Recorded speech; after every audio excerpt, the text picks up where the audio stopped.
Welcome to the Books and Travel podcast. I'm Jo Frances Penn, thriller and dark fantasy author, bringing you escape and inspiration about unusual and fascinating places, as well as the deeper side of books and travel. You can find the episode show notes at booksandtravel.page, and if you enjoy thrillers set in international locations, download one of my ebooks for free at jfpen.com/free.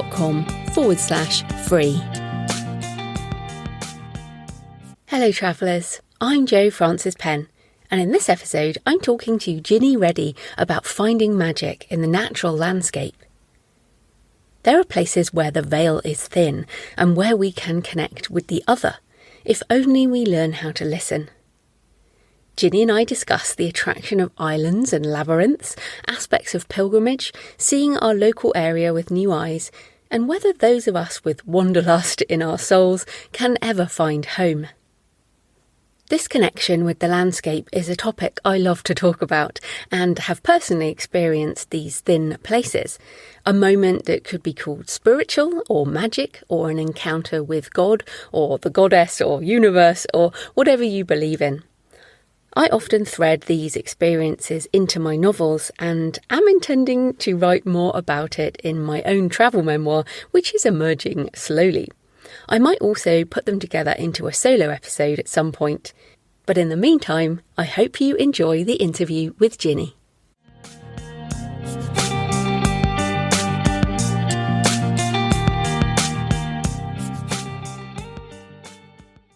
Jini Reddy is an award-winning author and journalist. Her latest book is Wanderland, a search for magic in the landscape. Welcome, Jini.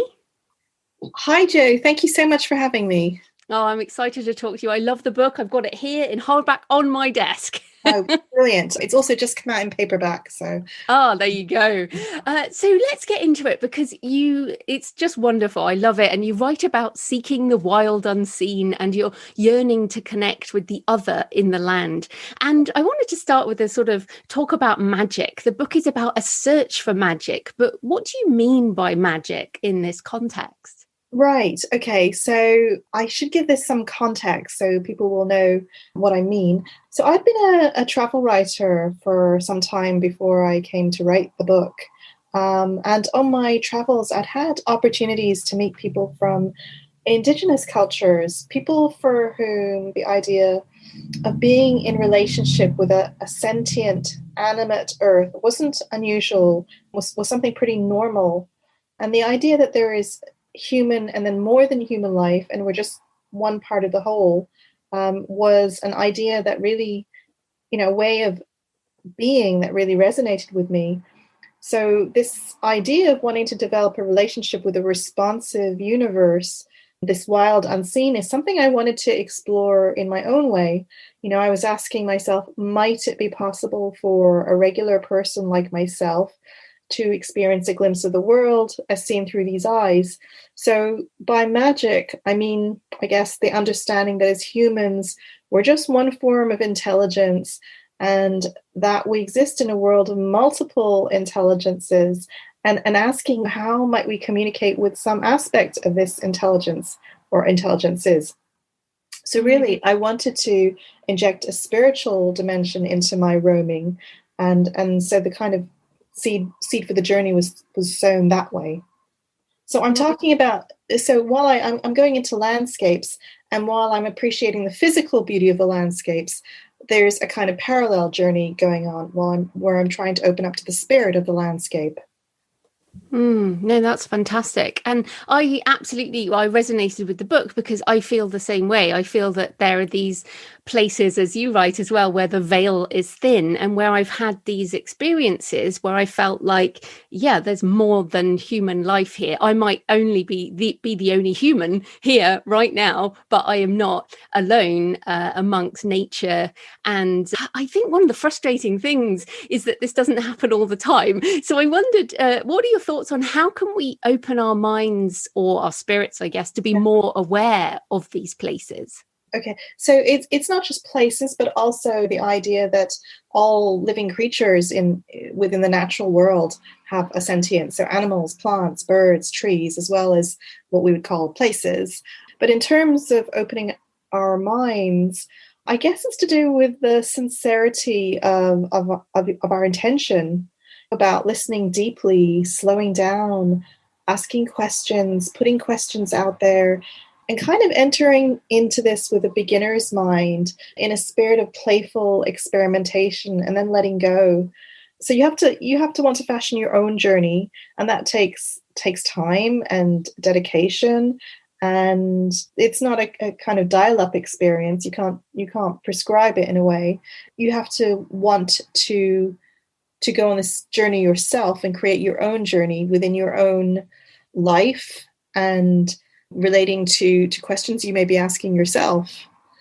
Yeah, because I feel like you're a travel writer and you've written articles and various things where the focus has not been on that spiritual side. And I feel like a lot of travel writing now is almost Instagrammy, sort of 10 best places to go in wherever. Yes. I mean, I was a travel writer, so I did those sorts of things myself too. But I found that as time went on and I was drawn increasingly to these wilder landscapes, and when I'd have encounters with people from Indigenous cultures, it just opened up a whole new way of relating to places. So it wasn't just about the destination. It was about honoring the spirits of the people or the ancestors of a place, and going there with that intention, and then discovering that really interesting things would begin to unfold when you went to a place embodying that kind of spirit of gratitude and openness. And then magical things would begin to happen, and I call them synchronicities that would begin to unfold. So I just feel that there's this whole other layer out there, and we all can access these things, but we have to want to, and in our own way. And you could too. Anybody could. It's just a question of needing to slow down and listen deeply. And I wonder about that listening, because I've definitely had more of these experiences when I've been on my own, as opposed to even with my husband or with other people around. Do you think you need to be alone to sense this? Well, I find it helps for me because there are fewer distractions. If you're chattering away with somebody, you're less likely to be open to what's going on around you. You're less likely to be sensitive to atmosphere, you're less likely to be truly present. But I found, I have a mate that I travel with sometimes, and we're on the same wavelength. And interesting things have happened when we've traveled together, because we've often set joint intentions and travel together in that spirit. So yeah, you can have interesting experiences if you travel with somebody else, for sure. And one of the places you write about is Iona, and you do talk about islands as well in general. But for Iona in particular, I guess for people listening, where is it and why did the island leave such an impression on you? So Iona is one of the Hebridean islands in the Outer Hebrides in Scotland. And so at this point in the book, it's probably about halfway through the book. And I decided I wanted to put my money where my mouth was. And I was going to go to Iona, which if you've been, it's a 12-hour journey, and it's not something you do spontaneously. I think it involved, it's 12 hours, even with a flight, a train, this is from London. Yeah, from London. Sorry, from London. Yeah, I mean, obviously, if you live on neighbouring Mull, it's a lot shorter, a shorter journey. So I was going to go to Iona, and I was going to ask the land, or the spirit of the land. And when I say that, I don't really know what I mean exactly, because I'm a human. I'm not in spirit form. I'm not a shaman. I'm just a regular person. But I was going to ask this spirit of the land to guide me, and whatever I would feel guided to do, I would do. And so I didn't have any plans. And when I told a travel writer friend about this, he was a bit, he was a bit skeptical, and he said, "You mean you're just going to rock up there and be a bit spontaneous?" And I said, "No, that's not what I mean. This is different. I'm going up with an intention, and it's different." So I got on the train, and then I think by the time I got to Glasgow, I had this email from an acquaintance, and he said, out of the blue, he said in this email, "If you're going to Iona, why don't you try looking for this temple in the land and ask yourself, in what dimension does this temple exist?" And I was just overjoyed when I saw this email, because I thought, that's it. That's my mission. That's what I'm going to do. It's the land. This is the land speaking to me. So I went to Iona and I was very excited. And I went around asking people, quite randomly, have you heard of this temple in the land? And, first person was quite dismissive. And I mean, that was the first person I spoke to on the island, I think. And she was quite dismissive. I asked somebody else, and yes, they could see it somewhere on the island. It was actually her husband. This woman's husband saw it on a Google map, and I thought, well, that's not very exotic or mysterious. Yeah, that's not very spiritual. Yeah, and so it turned out I was sort of bouncing around from person to person, being sent here and there. But there was always some resistance to my finding this place. One person would say it doesn't exist. The other would say, oh, it's too difficult to get to. You just can't find it, or whatever it was. I felt like there was some resistance to my going to this place.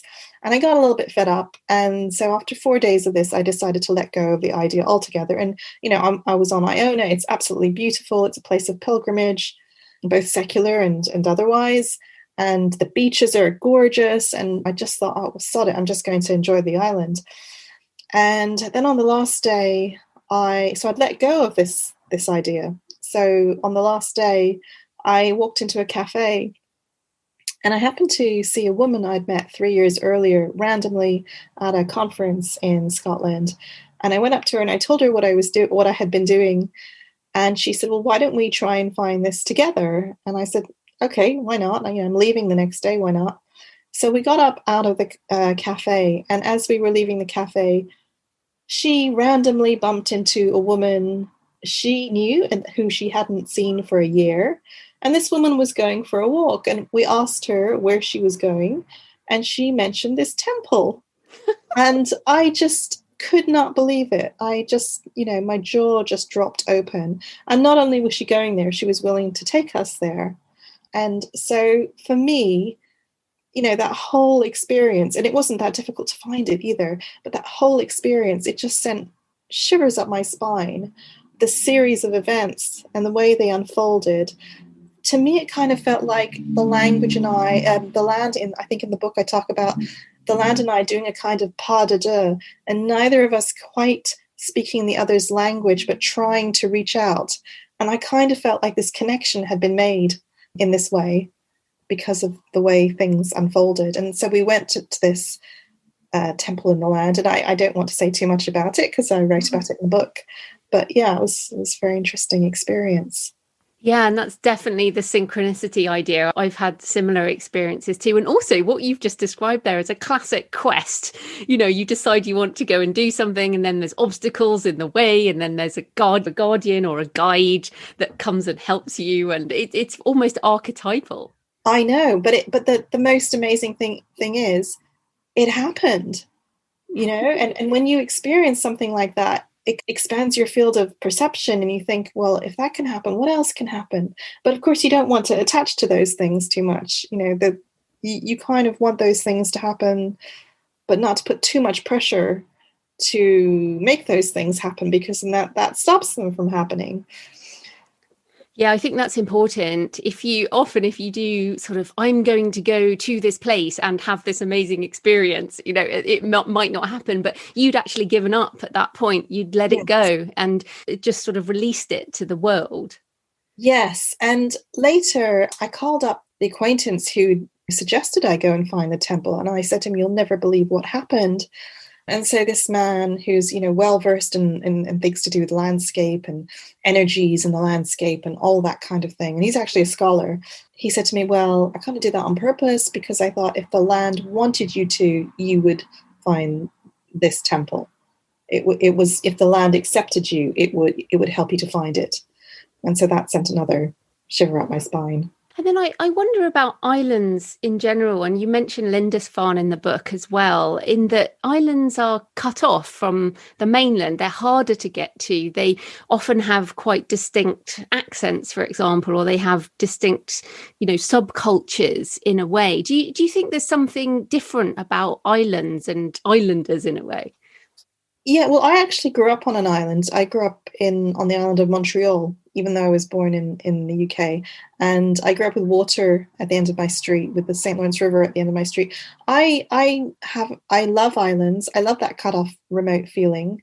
I think there is something in that. I've never, lived as an islander. I can't provide the kind of insights that an islander might provide, but I'm just really drawn to them. And I think, yeah, there's something in the air there, that feeling of it's being its own entity, and things can happen on islands in the way that they can't in the mainland. Yeah, I wrote a Viking thriller that ended on Iona very dramatically. So I love it. It's a incredibly beautiful place. But you mentioned pilgrimage there, and in the book, I've got a quote here. You say, "A pilgrimage walk is about loosening your death grip on everyday life." So many people, the word pilgrimage. I mean, I'm not religious, but I've done pilgrimage as well, and I feel like the word pilgrimage doesn't need to be religious anymore. So how do you? And I think you feel the same way. So how do you Yes. suggest we can incorporate pilgrimage? What are the aspects of it? Well, I mean, pilgrimage is really an opportunity for reflection, a chance to ask a question. We all have things we want answering, things we want in our lives, things we want to let go of. So you can choose a question to reflect on, or an intention to carry with you, and kind of create a walk around this kind of purposeful walk. And you sort of potentize it by declaring your intention. And I think the Pilgrimage Trust, which is co-founded by Guy Hayward, I think he calls it a walk determined by your heart and activated by your feet. So it's helpful to have a destination to give it some definition, but it can be anything really. It could be a park near you, it could be a favorite spot. It doesn't really matter. It's the intention that matters. So yeah, pilgrimage, it can be secular or it can be religious. I'm not religious, and so but for me, it's a meaningful way to journey. And could you tell us about the one in the book in Cornwall, which I thought was really interesting? Yeah, so that's the St. Michael's Way. It goes from one side of Cornwall to the other, and it's a day-long pilgrimage. I think it's 13 miles. And it's actually an official part of the Camino de Santiago, and there are even seashells along the way, which I was surprised about. And so a friend and I just decided to walk this, and we slightly had different intentions. I think I wanted delight. I wanted to experience magical things. Really, I think, if I'm honest, I wanted interesting things to happen on this walk. And the friend I was with, I think she wanted to change something in her life.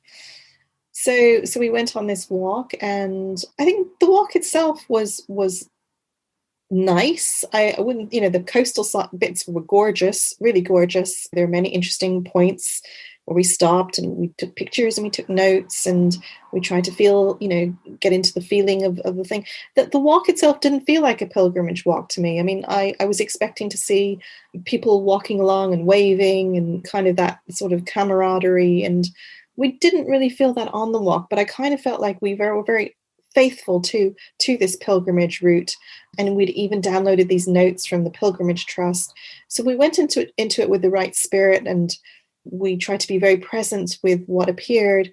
But the real reward came the day after. It was almost like we did the work of the pilgrimage. I think there was one part on the walk where you were supposed to, there was some mythology around a giant, and if you wanted to right past wrongs, you had to find this water and carry the water to another part of the pilgrimage and deposit it there. And we did all this, we did everything. So we were very faithful to it. And the next day we were just chilling out, and we were going for a walk on a part of I think it's called St. Ives Island peninsula. And we came across this dolphin, and we thought this was wonderful. But then this dolphin kind of preoccupied us for a bit, and we carried on walking. And then we saw this amazing double rainbow. And I know it sounds crazy, but it was like nobody else around us could see this rainbow.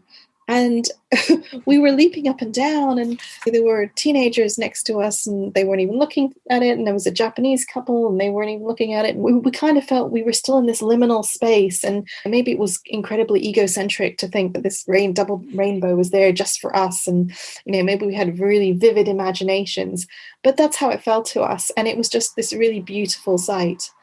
I guess in a way, it doesn't matter, what it was or wasn't. It's how it made us feel. And it was really nourishing. Yeah, I've also found that the gifts of pilgrimage come later. I did the Pilgrim's Way to Canterbury from London. And when I arrived, I just was full of disappointment and I was really tired, obviously. Yes. And I was like, why haven't I had some massive insight into the world?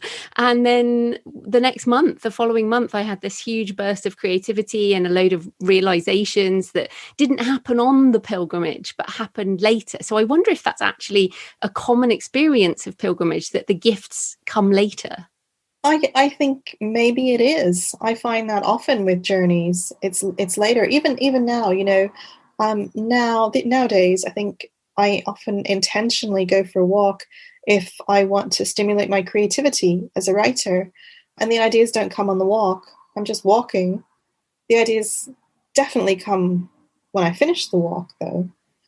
Yeah, I think there's some kind of psychological rest that can go on when the body is engaged. Yeah, and there's something to do with walking, the way it stimulates the brain, I think. The left and right hemispheres of the brain, I think, are stimulated when we're walking. I remember reading that somewhere. Yeah. So one of the other things that was quite exciting is that when I was reading your book, I discovered this worldwide labyrinth locator. And what is hilarious is I live right next to one on Salisbury Hill in Somerset. And I went and visited it and put a picture on Instagram, because I was like, I've been walking past this for years now. And I visited labyrinths in other countries and churches and different places. But I've walked past this one locally to me and hadn't really become aware of it. So I wanted to thank you for that, but also ask you, why do you think labyrinths have this sort of archetypal attraction, and what's been your experience?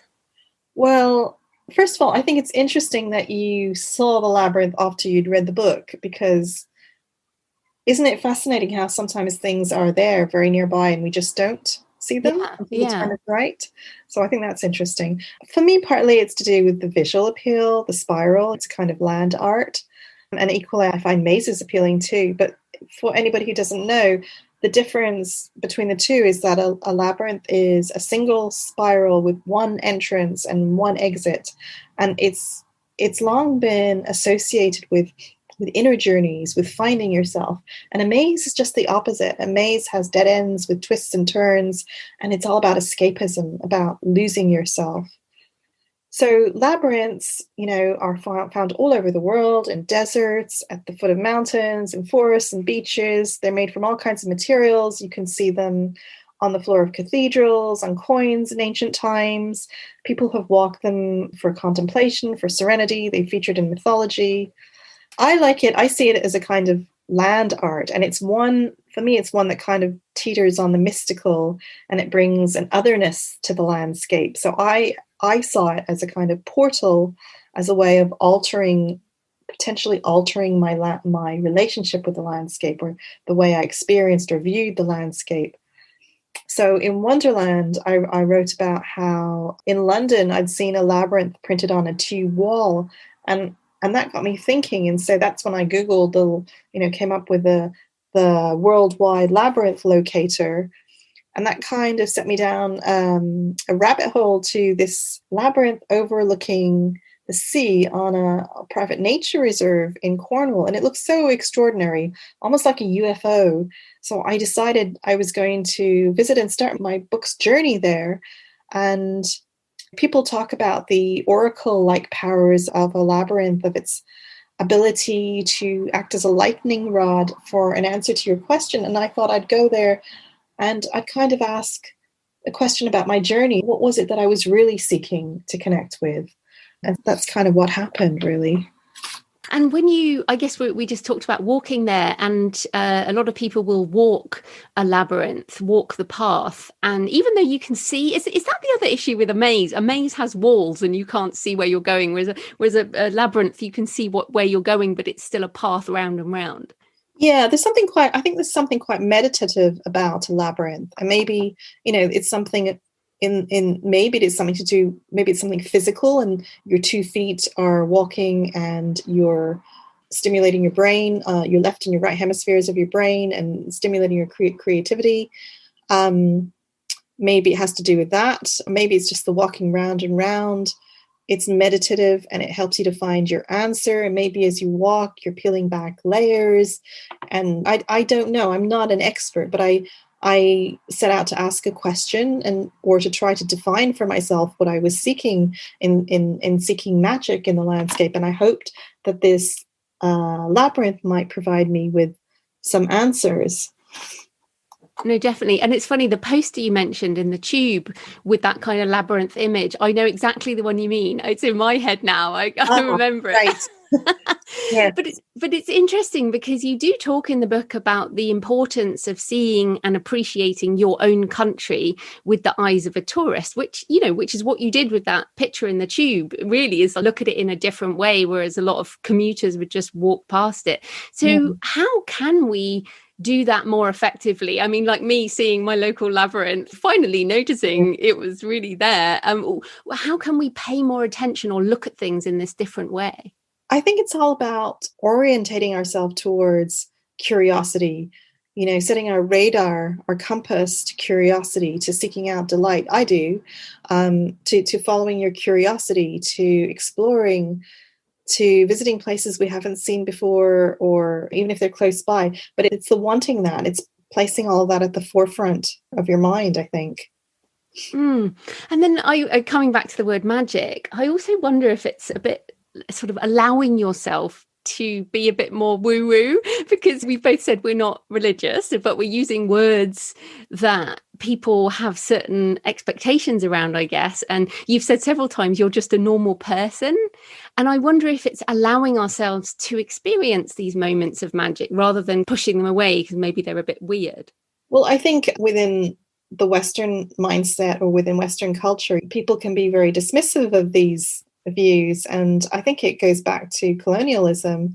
The indigenous beliefs were often oral traditions, and they were not allowed to be part of mainstream knowledge bases. Why? Because of whoever was creating those mainstream knowledge bases was afraid of difference, afraid of their own dominant narratives and beliefs being uprooted. And that kind of gets embedded in books and in consciousness and carries on down, so that it becomes okay to be dismissive of these things. And also, I think Descartes, in his meditations, he dismissed anything that wasn't material and physical as illusory, and that belief is carried down too. So I think these go back to historical contexts as to why we're also afraid of being really what we are, or really talking about these things that go beyond our belief systems in Western culture. And then I think another reason I noticed the labyrinth is because during the pandemic, we've walked the same route over and over again, during the various lockdowns. And I feel like I've seen more than I did before because it's been different seasons, and I've just done the same thing a lot more and appreciated it a lot more. Do you think this is something that the pandemic, maybe a gift of the pandemic? It's been terrible in so many ways, obviously still going on, but do you think it has changed people's appreciation of the local space? Oh, definitely. I mean, we were very lucky at the beginning of lockdown, and I live outside London, and we had beautiful weather, and I would be out on my bike or walking, my one allowed walk, I think, a day, and discovering places nearby that I hadn't even known existed. And I've lived here for years. That brought me enormous joy. And also, like you say, walking the same places in different weather and feeling a kind of growing intimacy with places that are nearby.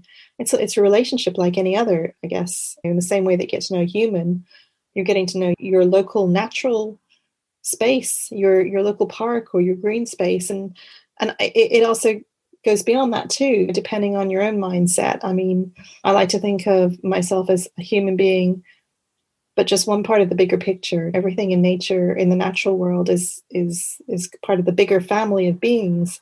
So if I'm going for a walk, wherever I might be, I often don't feel alone. I often feel, well, I'm kind of surrounded by my wider family in a way. Mm. And you mentioned family there and your home being just outside London there. And you've got this mixed cultural background, even your accent is part Canadian. And so how does your family history and experience play into your travel and your sense of home? Okay, so I was born in the UK, in Wimbledon, in London. I grew up in Canada, in Quebec. My mum and dad were raised in South Africa, and their ancestry is Indian, South Asian. So these days, I like to say I'm able to see with more than a single pair of eyes. I'm able to see the world through maybe 4 pairs of eyes, 3 pairs of eyes. And my relationship to a place has so many dimensions to it, as it is for anybody, including my own background, my race, my gender, my outlook on life, my interests. And when I travel, and I've traveled quite widely, I'm often at the back of my mind, alongside my excitement, I'm also asking myself, how will I be received when I go to this place? Will I stand out like a sore thumb? Will I be welcome? Will I fit in? Or will I be too invisible, as I sometimes have felt in India? But, there are advantages and disadvantages to our respective identities. And sometimes I find it easier to connect with people from Indigenous backgrounds because for them, there's no fear of exploitation. I have no whiff of colonialism about me, no matter how distant. Sometimes women open up to me more because I am a woman. But this idea of home, I think that's a really interesting question. And if I'm honest, it's one I'm still grappling with. I think home, if you come from many places or more than one place, home really has to be a sense of ease within yourself, I think. Yeah, it's something I ponder a lot. And I've had a couple of guests on the show talk about third culture kids. Have you heard that term? I haven't, no, but I kind of guess what you mean. Yeah, and I think, and I'd never heard it too. And this is obviously British people haven't heard this because it was an African person told me about an Australian. But yeah, these third culture kids are sort of grow up in different cultures and maybe can never find one home because we feel at home in so many different places. Yes, at home or never quite at home, both. You never entirely. Wimbledon is my home. I love it here, but I'm not entirely of the place. And if I go back to Montreal, I have this greatest wonderful feeling of nostalgia because I grew up there and I have all kinds of gorgeous memories there, but I don't really fit in there anymore either. And I'm not sure I really fitted in when I was there. We were the only Indian family in the neighborhood. And if I go to India, I look like everybody, but I'm not really Indian.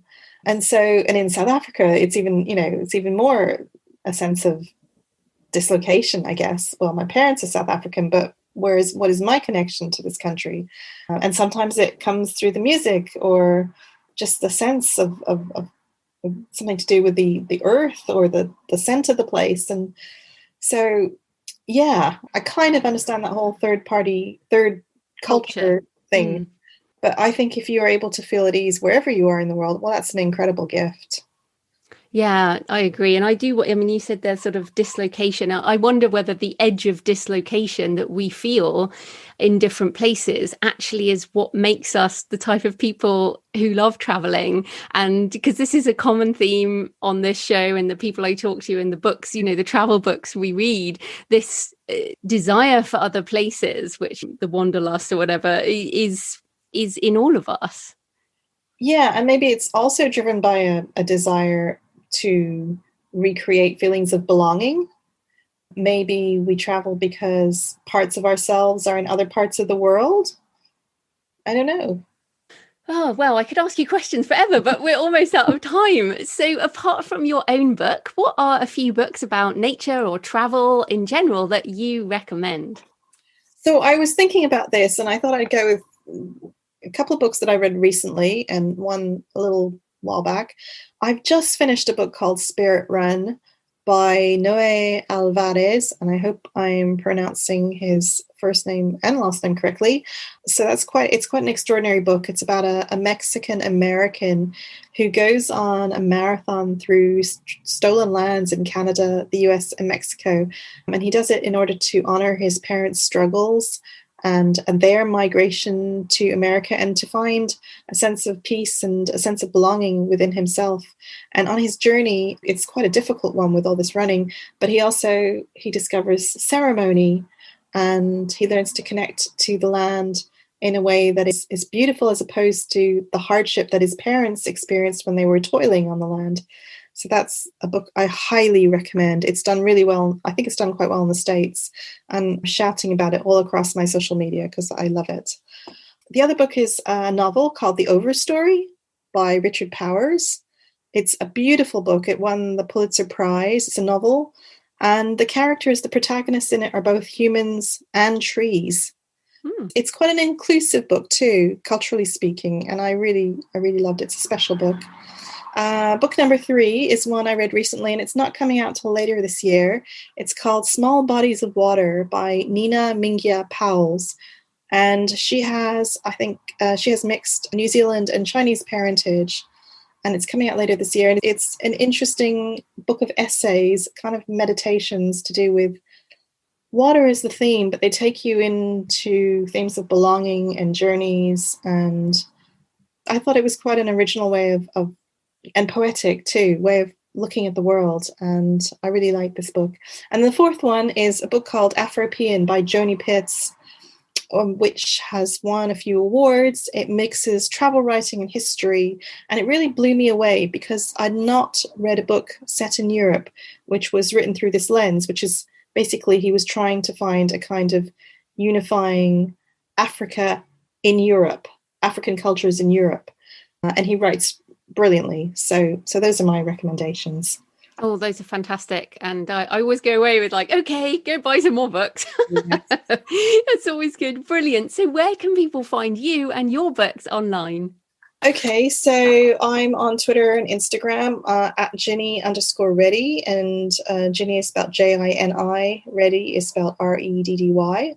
On Instagram, I'm at Jini Reddy 20. I have a website, jinireddy.co.uk. Wanderland is out in paperback and in hardback in the UK. It's coming out in paperback in the States and Canada in June. You can find it in all good bookshops. Brilliant. Well, thanks so much for your time, Jini. That was great. Thank you for having me. Love talking to you. Thanks for joining me today on the Books and Travel podcast. I hope you found a moment of escape. You can find the episode show notes at booksandtravel.page. And if you enjoy thrillers set in international locations, download one of my books for free at jfpen.com/free. Happy travels until next time.